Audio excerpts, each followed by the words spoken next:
In this video, I'm going to talk about the requirements for OEC or Overseas Employment Certificate under POLO Wellington.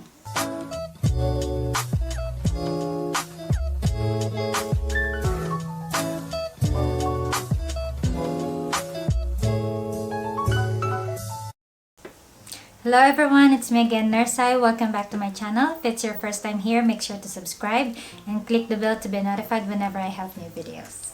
In this video, I'm going to talk about the requirements for OEC or Overseas Employment Certificate under POLO Wellington. This video is for Filipino overseas workers who will go home to the Philippines for the first time. So we need to register in POEA when we go home for the first time nga po. So that's why we are required to do or to complete these requirements under POLO Wellington. So POLO is the Philippine Ovearseas Labor Office, which is located at Level 1, 286 Thorndon Quay, PPT Wellington 6011. So I'm just gonna type the address here. So in case you go personally to POLO office in Wellington, so that's the address. Separate po yung office ng POLO sa Philippine Embassy, but it's just like 8 minutes away or 5 minutes away by car from POLO to Philippine Embassy. So ito po yung requirements. So for my international viewers, this video is dedicated for all Filipino overseas workers lang po. So number 1, so we need to book online appointment at www.bmonline.ph. BM Online, one word lang po yan. So check nyo po sa website. Kailangan magpabook tayo doon kapag pupunta na tayo sa Philippines, papunta sa POEA. If you're willing po to go to the office po sa POLO sa Wellington, we don't need to book for appointment. Pumunta po ako doon personally. Pero nag-book pa ako ng appointment online. Pero when I get there, sabi po nung sa front desk, no need na for appointment if you will go there in person. So, pero kung hindi po kayo pupunta sa Wellington, submit to POLO through NZ Post Courier with tracking number sticker kapag outside Wellington po. So, requirements. First, printed hard copies of original employment contract signed by both the employer and employees. Hindi po pwede yung scanned or emailed copies. Dapat po printed na may physical signature ng employer pati yung employee. And then printed copy of signed addendum as here to attach to comply with the minimum requirements of the POEA in employing Filipino workers abroad, which will form part of your existing employment contract. So ito pong signed addendum, kumbaga kung willing yung employer nyong sponsoran kayo, yung for example something bad happened to you during your vacation in the Philippines, insurance from the employer. Pero most of the time hindi kasi nag-sponsor ang employer ng ganyan. So ang alternative for the signed addendum is yung insurance policy that may be submitted as a replacement nga po for that addendum, provided there is provision for repatriation and medical evacuation to the Philippines in case of workers' death or severe illness. I have a friend po from church who helped me to get the insurance. So if you need help, and I can recommend you po dun sa nagasikaso ng insurance policy ko. So just send me inquiry in this email address and I can help you din po to get the insurance policy. Next, printed copy of valid working visa. Printed copy of worker's passport valid at least 6 months before the date of departure. Any proof of current employment, company or ID or payslip.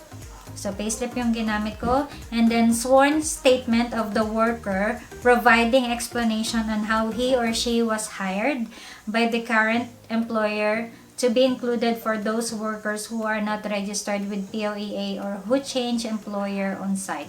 So, sworn statement is a typewritten or handwritten declaration duly signed by the worker. No need for JP or Justice of Peace or Consulate's attestation. So, yung sa akin, simple lang yung letter na ginawa ko. So, kita niyo ba?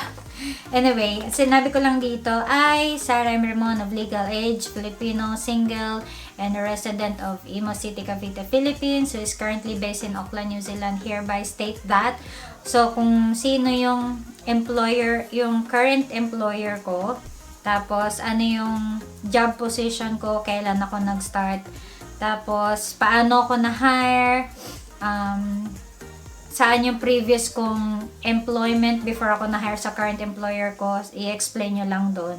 So, explain nyo rin yung reason bakit kayo nag-resign from your previous employer and ba't kayo lumipat sa current employer nyo.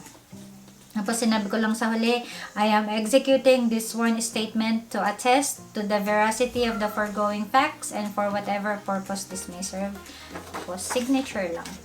So, lahat ng requirements na to, ay, by the way, kailangan nyo rin pala bumili ng self-addressed return envelope. Punta lang kayo sa NZ Post.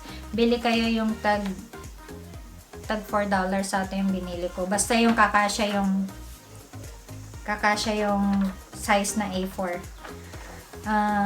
With tracking number. Kung outside Wellington kailangan nyo nung tracking envelope, return envelope with tracking number. Pero if you will go personally sa office ng POLO sa Wellington, you don't need to buy po the envelope kasi within the day you can get the verified documents kasi tatatakan lang naman yan. In-interview ko nung manager doon before niya tinatakan. Tapos you need to pay $16 po. If you will go there in person, pwedeng in cash. Pero kung outside Wellington, kailangan po nung bank draft. So, punta lang kayo sa bank nyo, request kayo for bank draft or yung parang check, bank check. $16 po yung bayad. So, yun lang po. So, I hope this video helps you. Madali lang po yung application niya, promise.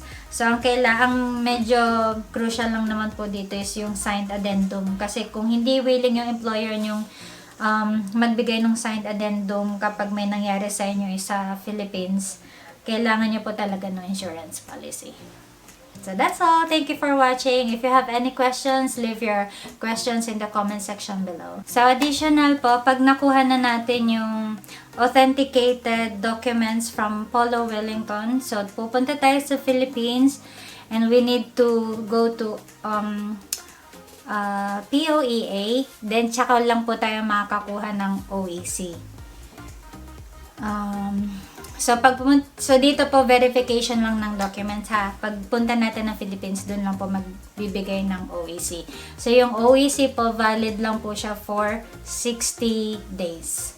So pag nag-travel tayo sa Philippines and naka 60 days na tayo ng stay doon, so kailangan na natin bumalik dito. Tapos kung uuwi tayo ulit, kailangan uli natin mag-apply for OEC kasi nga po may expiration siya for 60 days lang.